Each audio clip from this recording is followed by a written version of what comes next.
Hi, this is James Governor, co-founder of RedMonk. I'm here today with Joe Duffy, founder and CEO of Pulumi. And I think the topic is really interesting. We've all been thinking about infrastructure as code, but we all know its limitations. We've had these DSLs, we're spending all of our time in YAML, there's a bunch of complexity out of there. And pretty clearly, Pulumi has an opinion about that. Opinions are very, very useful in terms of making us productive. And Joe, I'd love to talk to you today about what you're calling developer-first infrastructure. Sometimes I say, please introduce yourself, but I think I already did that. So yeah, tell me a bit about the opinion that you're putting together in terms of developer-first infrastructure and where we should go from here as an industry. Awesome. Yeah, thanks for having me, James. Definitely a topic I'm really excited to talk about. A bit of background on me, you mentioned Joe Duffy, founder of Pulumi. I actually worked in developer platforms for many, many years. Previously, helped build the .NET framework, helped build the C# programming language, and really approached the cloud from a very different perspective than I think a lot of other folks have. Mm-hmm. And the thing that, really struck us is, the modern cloud is super complicated, right? We've got a lot of moving pieces. A lot of folks are doing many clouds, Azure and AWS, and still got some on-prem if you're, a large business. Yeah. The old way of doing things was, developers would kind of write their code and they'd sort of throw it over the wall to the infrastructure and IT organization, file a few tickets and get a database and a virtual machine eventually. It was a much slower moving world. And the pieces were chunkier, right? There was like a virtual machine and a database. It was like a 3-tier app or something. Mm-hmm. We're building distributed applications now, whether we want to admit it or not. Serverless, microservices, all of these managed services that connect things, hosted AI and ML services. Is that infrastructure or is that part of my application architecture? I think the line is getting really blurry. And so when we face this, given, I guess if you work on programming languages for your whole career, it becomes your hammer and everything looks like a nail. Mm-hmm. But really, how do we tame complexity in software over the last many decades? We use software engineering, right? We use programming languages and abstraction and encapsulation, and we kept moving the level of abstraction, higher and higher. Okay. So when we came to looking at cloud infrastructure, I didn't even know we'd end up doing infrastructure as code. We took a different view on the landscape. And, it's sort of an analogy in 3 parts I like to use, which is, do you remember the days of writing assembly language? Well, I don't know, James, is assembly language even on the top 10 RedMonk language surveys? I can pretty comfortably say that at this point, actually, assembly is not in the top 10 of our programming languages, which is not to say it is unimportant, but it is to say that I think I still have some scars from 6502 from way back in the olden days, and yes, we have hopefully moved up the stack a little bit since then. Yes, but absolutely, I think you pointed out something really important, which is sure there's still people writing assembly because it's still the right tool for a bunch of jobs. If you're writing a game engine, you're probably going to customize the really low level bits and bytes with assembly, but compilers have come a long way. Languages have come a long way. You can actually comfortably use higher level languages for a lot of things now. Yep. And I look at the level of abstraction we're dealing with cloud infrastructure reminds me a lot of assembly language. You look at writing these YAML templates that over specify every little detail of the underlying architecture. I think we can do better, and we can be inspired by what we've done in programming language land. Well, also, I think there's something here. I mean, if we just think about C, and I mean, if we just think about one of the things from a RedMonk perspective that we see again and again is that general purpose is highly valuable. So if we look at mobile applications, sure, if you have to write everything in C, that really restricts the ability of people to build rich and interesting apps. And it's as things become more general purpose, you can grow the community of people that can take advantage of things. So certainly that movement is just highly valuable in terms of availability of skills. I mean, looking at we're talking about runtimes here, but certainly if we think about if you can make something amenable to JavaScript developers, that massively expands the range of people that could be involved in the ecosystem. Absolutely. And I think that sort of democratization of programming over the last numerous decades, largely thanks to, these general purpose higher level programming languages like Python, like JavaScript, has really made it more accessible for folks to build software and build new capabilities. And arguably the current state of the world where software is basically transforming every business would not have occurred had we not gone through that sort of journey. And this analogy is like, hey, we went from writing low-level C, where I knew I was writing on POSIX, or, low-level, operating system functions, or Win32. I don't know if you remember Charles Petzel's, book. It was like this thick, and Hello World of 3 pages or something. Actually, I have it on the bookshelf over there. I love that thing. But we've come so far since then. And, you look at the level of abstraction that we're programming in the cloud still to this day. We have yet to undergo the analogous transformation in the cloud, although it's happening. This is the thing. You never know it's happening until it's happened. And then you look back and you're like, oh, okay, it happened. And then the final analogy I'll draw is operating systems, right? The cloud is sort of the new operating system. There are lots of nodes that run, Linux or Windows or what have you, but you look at the level of facilities, like what does an operating system do? It manages hardware and abstracts the hardware away from us and gives us a control plane and a management plane. That's exactly what AWS does, right? They manage a whole bunch of our hardware for us and they give us APIs to interact with them. And you look at things like Kubernetes, and that's really exciting too, because that's sort of standardizing some of the sort of commodity services available in the cloud, like running a container. Yep. And I think that's a promising direction as well, which increases the level of abstraction. So again, common theme here is abstraction. Okay. And so that sort of leads us to what we're calling developer first infrastructure, which is, hey, developers really are increasingly in the driver's seat when it comes to cloud architectures. The cloud is impacting application architectures, not just infrastructure afterthought. And then we're using software engineering really to tame the complexity, the same way we've done that for decades, in sort of traditional operating systems. Yeah. And I mean, I think this is exactly right. We live in a developer first world now. We've got the books. I mean, whether it's Stephen O'Grady a few years ago, my business partner writing The New Kingmakers, whether it's Jeff Lawson writing Ask Your Developer. I talk about the developer experience multiple. I mean, the simple fact is, if we look at the most valuable companies in the world today, we're seeing companies that have really thought about the developer experience for either their own employees, or probably both their own employees, but also the communities of those that would interact with them.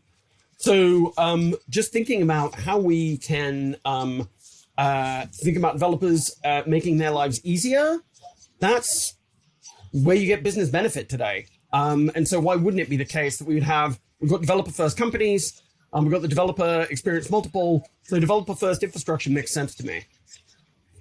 Cool.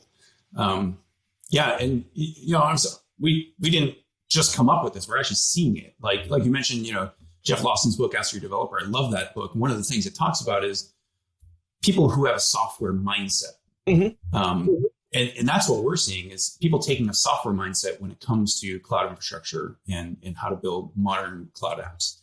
And I think like the principles, if we were to try to distill this down into what are we seeing and how do you do developer first infrastructure. Seeing these sort of 5 principles, which is 1, cloud engineering, which to us is bringing the cloud closer to application developers, while at the same time bringing software engineering to infrastructure to help tame the complexity. We're seeing a lot more harmonization of applications and infrastructure in the sense of, hey, if I'm managing thousands of environments worldwide, like I'm probably going to want to have some unified delivery pipeline between apps and infrastructure. If I'm doing infrastructure as code, which almost everybody is doing now, I probably want to do version control, and I want to do code reviews the same way I do my application code. Yeah, absolutely. So these things are really important. Yeah. Testing too. Like, how many people test their application code? Everybody. How many people test their infrastructure code? Not as many, but we're moving in that direction. Okay. I think going beyond lift and shift is the key one as well. I hear this all the time now, by the way. Like, people have been burned by just doing lift and shift. Their cloud efforts just didn't transform in the way that they expected them to. Security and observability are key things to think about, by construction. I like that phrase, which is like, it's built in from day one. It's not an afterthought. And then really an API for everything. having APIs for infrastructure gives us the ability to build bigger things out of smaller things. And that's a key sort of principle that we're seeing as well. Yeah, I mean, I think that well, Charity Majors talks about production excellence. I think some of these things really talk to that notion of production excellence. Certainly for me, one of the things I get very excited about, certainly with the infrastructure as code movement, is it enables things like what I call progressive delivery. So we really do need to start thinking about, as you say, these pipelines that we can manage much more effectively to enable us to do things like canarying, blue-greens, and so on, and really start to treat, well, I mean, frankly, the pipeline is, what's the difference between the pipeline and a production environment? They used to be different things. These days, they're not, because there are new things that we need to do that we need greater levels of sophistication in terms of the infrastructure, the routing, and everything else we do in delivering applications. So again, I think that's interesting. So best practices, we've got, I sense a nod to the 12-factor application here, Joe. Absolutely. Heavily inspired. Like, I think everybody points to that. I'm pretty sure it was over 10 years ago when it came out. And, sort of the precursor to Heroku, which I know Steve loves and you love and all of us love. And, we're always trying to kind of get back to that level of developer productivity. There's a little bit of, pining for the past, but like, I think it really showed us like how simple things could be. And I think, it's time for sort of a fresh look on that, but it's really incredible how much has stood the test of time. A lot of it is still relevant to this day. In fact, this is 11. The 12th could be actually follow the 12 factor app, principles. I love the sort of self recursion there, but, yeah, a lot of things we learned from that, but it is time to kind of evolve and take the next step. Mm-hmm. Well, I mean, as you say, it was 10 years ago. We've got a lot. Well, there are basically implement, re-implement, rinse, repeat. We have new technology that we can take advantage of. I think one of the things that we've got is like an abundance. To be fair, I think Heroku did kind of build on that, but the availability of cloud services that we have today is one of the things that we need to drive into software engineering, because people need to be thinking about, hang on a second, there's no reason I should only have one of things. I could have 50 of things. If I need a container, maybe I should spin up 500 and, just keep the small subset that have the performance that I want. Just get rid of the rest. Sort of ephemerality and abundance. This is the sort of, I think, the engineering opportunity we have. And there are some new practices that make sense in that world. So, the developer first infrastructure practices. Talk us through them. Like, what do you mean by unified engineering? Yes, I think unified engineering is this idea of using software engineering practices that are common across the team. That the infrastructure team is practicing them, the developers are practicing them, but increasingly security engineering also practicing them. Things like code reviews, things like sharing and reuse. So we can actually use some of the software supply chain techniques we use to version code, to roll out, security fixes. This really is, hey, let's standardize on one approach to engineering across the whole cloud engineering team. And we're seeing that really is powerful, because now we can all work, we can collaborate on code together and move a lot faster as a result, and with more confidence as well. Right. And so I kind of go through just quickly a few of these, stopping on any that you want to go deeper on. But, APIs, I mentioned, everything, having an API means it's programmable, it's composable. This allows us to build bigger things out of smaller things. Really important. That's how we got to where we are in the world of software. Everything is code. I say everything because, infrastructure is code, policy is code, pipelines is code. Like, this is the direction we're heading in. And when I say code, I mean general purpose code, generally. Okay. Polyglot, I think, So when you say general purpose code, and let's get into that a little bit, because infrastructure as code, we've certainly had and we're still on this. Like, this is a bit of a leading question. You have an opinion, but in infrastructure, we've definitely seen some extremely powerful domain specific languages. So, infrastructure has been about DSLs. And when you say everything is code, is there another layer to that about, when you're talking about code, what's your opinion on what code is in that case? Yeah. So one thing is important. Like, I'm not an elitist when it comes to code. Like, I hate, anything that whiffs of gatekeeping or whatever. So like, use the best tool for the job. If that's a DSL, that's fine. But, I worked in the PL community, the programming language community at Microsoft for a long time. And like, we used to have this joke, which was like, every domain specific language is destined to grow up into a poorly designed general purpose language, because you find that you hit walls, right? You're like, oh, I really wish I had a for loop in this DSL. I'll add something that kind of looks like a for loop. I wish I had functions. Okay, I'll add something that kind of looks like functions. I need an if statement.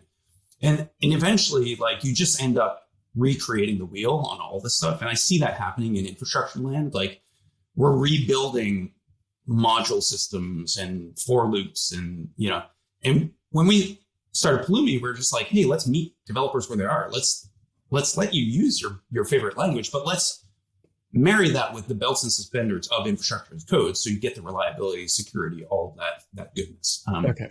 Which obviously brings us then to polyglot, which is what you're saying is general purpose languages. Let's take advantage of them. I mean, you talk to companies all the time. How many companies do you talk to that standardize on a single language across the entire company? Zero. I mean, exactly. I mean, I think it is. I think it is zero. It certainly trends to zero. Companies sometimes think they will, but I mean, certainly, it's just like, wait, are you, it may be an initial, but I mean, just look, you're building back-end systems, front end. I mean, anybody, like, the moment you have a mobile app, that you're going to be using different things. So I think I can pretty comfortably say zero, but there's always an edge case. Someone will come and be like, no, we do everything in one language. So we need to be a little bit careful. But yeah, no, that's exactly right. Yeah. Yeah. And so just, embracing that is sort of the new reality, and that applies to infrastructure too. And by the way, DSL, YAML, that might be one of those languages you embrace, but I think there's a lot of great languages out there. So best tool for the job, I would say. Modularity, I kind of alluded to this, but I see so much copy and paste. Pulumi, the company we started, like, I knew we were onto something the first time we had a customer who came to us with 25,000 lines of YAML that they copy and pasted all over the place, and they just didn't even know what it did. And they basically said, hey, help. and it's clear that is a good example of the wrong tool for the job, right? You shouldn't be copying and pasting YAML all over the place. That's a security nightmare if you ever have to go patch it. Mm-hmm. We can use real modularity techniques to tame the complexity. Okay. So that's a key thing that, frankly, that's what helps you do 10 times more with current resources, right? Less toil, lots more productivity.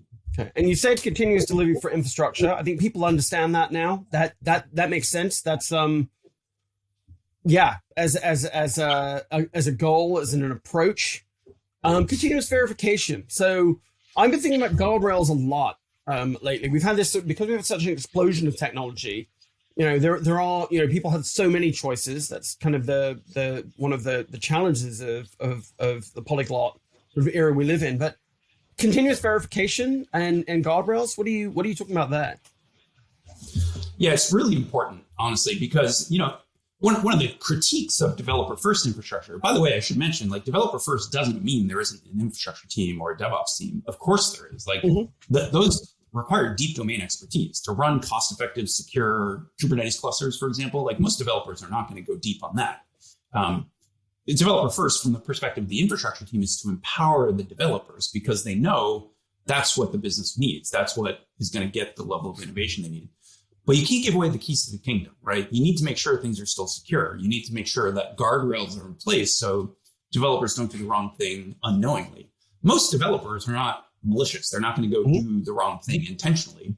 Sure, there's the occasional bad actor, but like, most people want to do the right thing. But you need to put the guardrails in place to ensure they do. So, like, compliance, security, costs, so somebody doesn't accidentally spin up, $100,000 worth of infrastructure overnight. Those and enforcing that continuously, right? It's like, before you actually deploy things, ideally, even as soon as you're writing the code, right? We have static analysis. We have all these great IDEs. Like, we can enforce these at that time, but really making sure, even if something gets out into production, that we're continuously verifying that things are safe and sound. Okay. And then that leads into environment parity, which you talked about ephemeral environments earlier. We've got a lot of environments now. I think that's one of our customers has like 1,000 environments for their production service because they're a modern online SaaS. And so how do you manage things at that scale? Well, making sure that they don't drift and deviate and that you're not copy and pasting 1,000 different things. That is one key element. So we're seeing is, sharing as much as you can across all the environments is also, a key to success in this new world. Okay. Securely configuring the environments, a lot of folks have had security incidents where they've leaked keys and leaked tokens, and security again has to be built in from the outset. And so that, I find it really interesting to your point. Kubernetes is just horrifically. The defaults are just really bad. It's interesting to me that something that is so recent was from a secure default perspective really not very well thought out. So, but just in general infrastructure, I do think that this, for me at least, 0.9 as a developer first infrastructure thing, I think that one of the things about opinions is they should make you more free. So guardrails, in fact, verification can give you freedom because they're going to make you worry, they can take worry out of your hands. And safety is aligned with freedom. So I definitely think this is one that resonates with me because as an industry, we're not doing a very good job of this. I talked about Kubernetes, S3 buckets, right? Just leaving them open. There are all sorts of things that from an infrastructure perspective would be much more effective if we could be programmatic about it. Yeah, I think, there's this notion, again, borrowing from the world of software, the principle of least authority, which is that, the default should grant you as little permissions as possible. Yeah. And then for the things you need beyond that, they're explicit opt-ins. In many ways, as you point out, we're making these mistakes left and right, and we can't do that. Ports should not be open to the internet by default. Mm-hmm. S3 buckets should not be open to the internet. By default. And to AWS's credit, they're fixing some of those things. But we used to have that money is the root of all evil. Now I think root access is the root of all evil. I love it. So point 10, distributed architectures. This is the part that really I love. I worked on concurrency in the 2000s when multi-core became a thing. I studied a lot of the research in concurrent programming and parallel programming. It was crazy back in the 60s and 70s. People were like, the era of distributed computing is about to arrive, and it's so exciting. It turns out that never actually happened. People did supercomputers, and there's NPI and OpenMP and this stuff, during the 2000s. But now we have infinite compute, infinite data. Yep. The era of distributed architectures is actually here, and the most innovative software is actually leaning into that and building incredible capabilities because of that. And as developers, that's freaking exciting. Super exciting. And I think that's a different mindset. And then the final thing is just observability. I think if you buy into the distributed architectures thesis, then causality across a large distributed system, and how do you debug things and diagnose things when they go wrong, whether that's a bug, a security problem, a performance problem, a scalability problem. It needs to be observable from the outset because you don't know what questions you're going to want to ask until you need to ask them. And if you didn't build in observability from the outset, you're going to be stuck. And so that's a key part. Similar to security, it's going to be built in from day one. It's very hard to retrofit security, and same thing with observability as well. All that said, does developer first infrastructure give you a chance to go back and be like, oh wait, I needed this for my logs, or on a security perspective to make those changes? Do you want to do security and observability first, but you're going to miss things. Are there opportunities with what you're talking about if you've done some of these other practices where you can actually begin to say, okay, we perhaps we can remediate the systems we have more effectively? It's a great point. And I agree with that because, it's easier to change the code when all the code is accessible to everybody in the organization. You submit a pull request to fix something. It's not this laborious multi-month, project plan. You can also refactor code. Like if you're embracing as code, you can use standard techniques. So if you need to refactor things, fire it up in your favorite IDE, right click, refactor, change things. It's much easier to change things and have the confidence too. Because like if you have the guardrails in place, then you can be more confident that you can change things. And things like feature flagging and other things let you go faster too. But I think that's the key is you can iterate a lot faster. So you can ship some code. It doesn't have to be perfect on day one because you can change it, later on. Okay. Final question, I think, and this is not in your manifesto, but like, if we think about so what is infrastructure? Like that always feels like a philosophical thing in its own right. Like when you think about what needs to be developer first infrastructure, what do we mean? What are the environments? What are we talking about when we're talking about infrastructure? It's a great question because a lot of people have standard definitions. Like, one definition might be, hey, it's the enabling underlying stuff that helps your application run, whether it's, the compute, the storage, the security services. And that, some folks will say, hey, it should be invisible, just like infrastructure. Like we don't think about the roads that we drive on, they just exist, right? But I think, modern cloud infrastructure, it's moving to the realm of services that offer functionality that goes well beyond what we would typically call, quote, infrastructure. And I think that, especially serverless, hosted AI, ML services. And I go back to the operating system analogy. I think of things in the operating system like, the kernel objects, like the file objects, mutexes, the processes, the threads. All of those things are resources in the classic sense. And we have modern analogies that we call infrastructure, right? And just as developers interact with those operating system services, they also interact with these cloud services as well. So the Kubernetes cluster is a form of infrastructure because it's basically doing scheduling and managing processes and all those things. But I think the definition of infrastructure is actively undergoing some pretty fundamental changes as a result of continuing to increase the level of abstraction. It's not just virtual machines, it's the entirety of the cloud. Yep. Containers, serverless, third-party API services. Okay, great. Well, I think this is really interesting. This has been a conversation with RedMonk, with me, James Governor, Joe Duffy of Pulumi. Best practices of a developer-first infrastructure. And I think we'd love to know what you think. Does this make sense to you? Is there anything there that where you're like, that is amazing? Or even, is there anything there that you think is stupid? Let us know.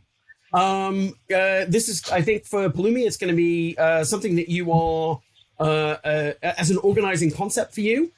So that's interesting. But I think for the industry at large, opinions lead to creativity. And that nation of freedom that I talked about, it's like actually constraints can drive innovation. So organizing principles, very, very helpful. Moving up the stack.